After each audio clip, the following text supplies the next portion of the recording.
seniors, glad we get this extra hour of review in today.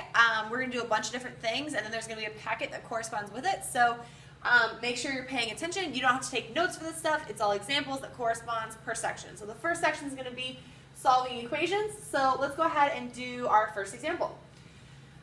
Immediately when I look at this equation, I see that I'm going to have to distribute. If I multiply 1/4 through everything in the parentheses, I come out with 1/4 x plus 7. Remember, when I multiply by a fraction, it's almost the same as dividing by the denominator.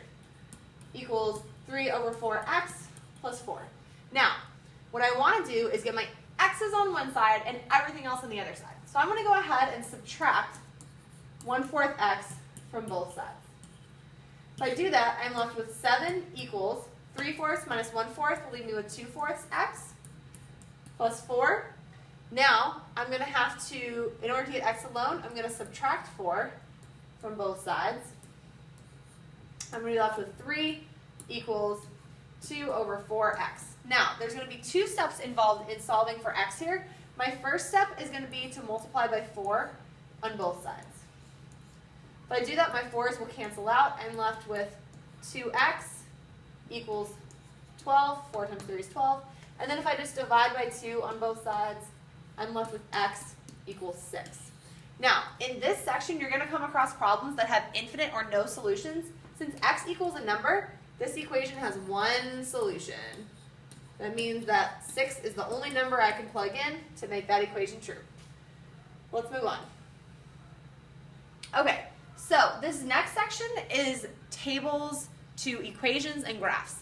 And the big thing I'm going to harp on here when trying to figure out like rate of change and initial value, if you have a table and an equation, or a table and a graph, or an equation and a graph, turn everything into equations. It's much, much easier to figure out from there. So I have function 1 and function 2, and I want to know which one has the greater rate of change. Again, rate of change means slope. So what I need to do is write an equation for my table. And I know that to write an equation, I got to find the slope, which is change in y over change in x. So I'm going to take 4 minus 2 over 2 minus 1. 4 minus 2 is 2. 2 minus 1 is 1. So this table will have a slope of 2x. Now, I need to figure out what my y-intercept is. Just a little review thing. It doesn't necessarily matter for this problem. But I see that this table is increasing by 2 every single time that x increases by 1. So if I'm adding 2 each time for my y values, if I go back one place to where x is 0, y will also be 0. So my equation will be y equals 2x plus 0. Now, which one of these has the greater rate of change? Function 1 or function 2? Well, function 1 has a slope of 2. Function 2 has a slope of 5/2. Now, if I divide that out, top in, bottom out, turned into a decimal, 2 goes into 5 once. Twice. 2 times 2 is 4. Wow. 2 doesn't go into 1, so I know I have a decimal I can bring up. And I can add a 0. 2 goes into 10 5 times. So, if I turn function 2 into a decimal, it's y equals 2.5x minus 3. So, 2.5 is greater than 2, which means that function 2 has the greater rate of change because its slope is increasing at a faster rate. Let's do another one. All right, let's move on to solutions to systems of equations. Is 3, 9 a solution to the system of equation, which is these 2 equations? Again, what I want to do with this is take these numbers from my coordinate, plug it in for x and y in order to see if it works. So 3 is my x value, y is my 9 is my y value. So I'm going to plug in 9 for y in my first equation and 3 for x. And I see that on both sides 9 equals 9, so 3/9 works for the first equation. Let's make sure we plug it into the second equation to make sure that it works. Honesty Houston, Alfred Humble. 9 equals 2 times 3 plus 3. I'm left with 9 equals 2 times 3 is 6. And then 6 plus 3 is 9. Since 9 equals 9 on both sides, it works for my second equation. So yes, this is a solution because the coordinate pair works for both equations. All right, exponent laws. We need to remember our MADS rule. MADS for life. Before we get into MADS though, let's remind ourselves of one thing really quick. If I have 6 raised to the third, raised to the 5th power, whenever I see two numbers squished together like this, it always means multiply. So whenever I see that, I rewrite my base and I multiply my exponents. So I have 6 to the 15th power. But let's get right into some MADS stuff. All right, if I had 3 times 3, 2 times 3, 5 times 3 to the negative 3, I see that I'm multiplying all throughout here, and I have the same base of 3 throughout. So I can go ahead and rewrite my base of 3. Now, since I'm multiplying per my MADS rule, I'm going to add my exponents. 3 here is a naked number. And since it's a naked number, that means it has an exponent of 1. Now I can just add. So I have 1 plus 2 is 3, 3 plus 5 is 8, and 8 minus 3 is 5. So I'm going to have 3 to the 5th. Let's do another one.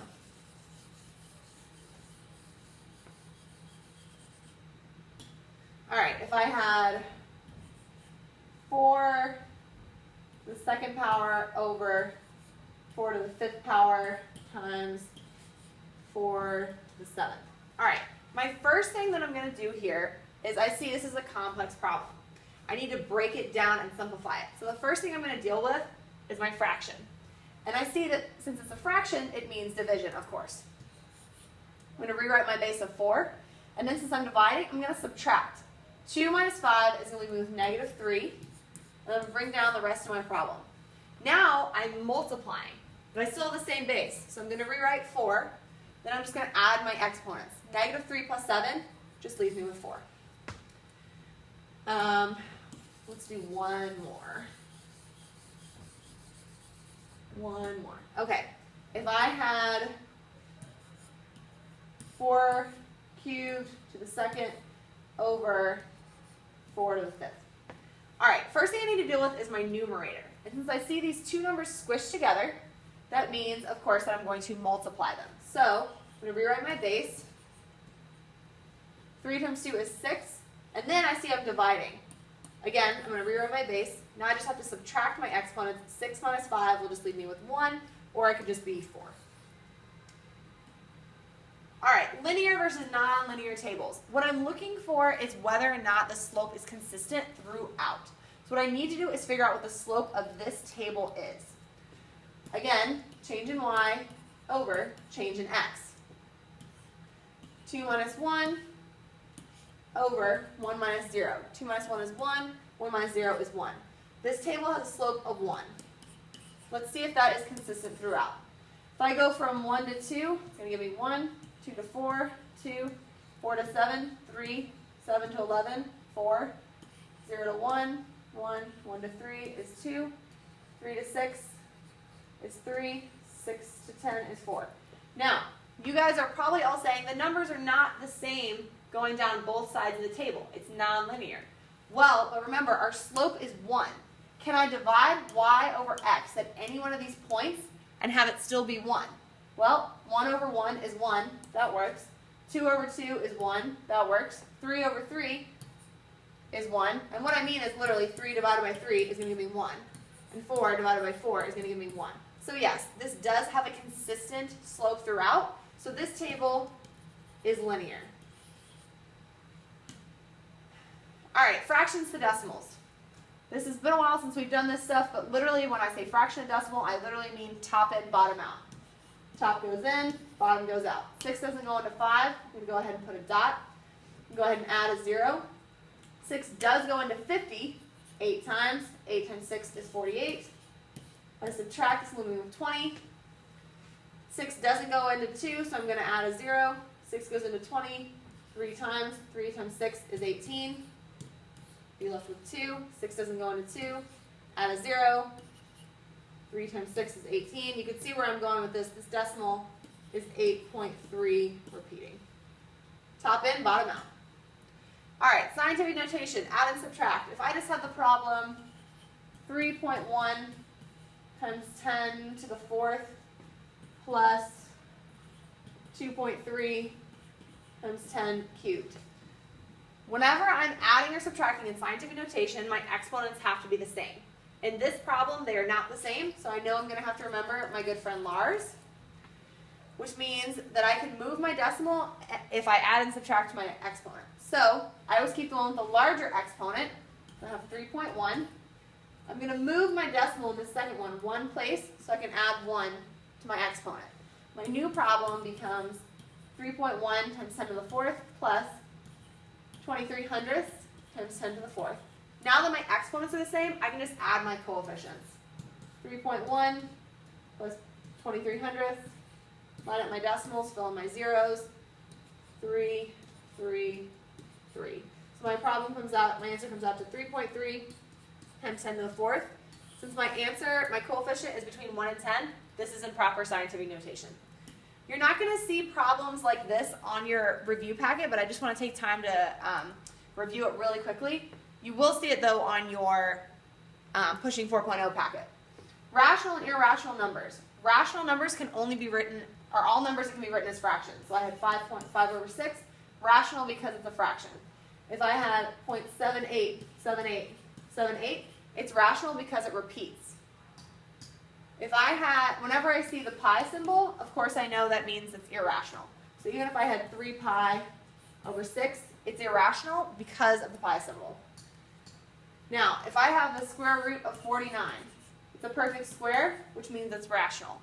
If I had the square root of 62, it's irrational because it's not a perfect square. Irrational number. Last thing, functions, really quick. Remember, something can only be a function if every x value only has one y value. So if I have a straight line, boom, this has, for every x value, it only has one y value. And of course I can test this by drawing a vertical line through it. If it only hits it once, it's a function. So if I had this circle, I draw a vertical line through it, every x value here has two y values. And I show that by the line hitting it twice, not a function. This parabola.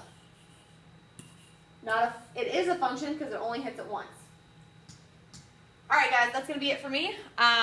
Hopefully this was helpful. Hopefully you guys are staying for my review session after school, and I'm really excited for your benchmark. Let's get to work.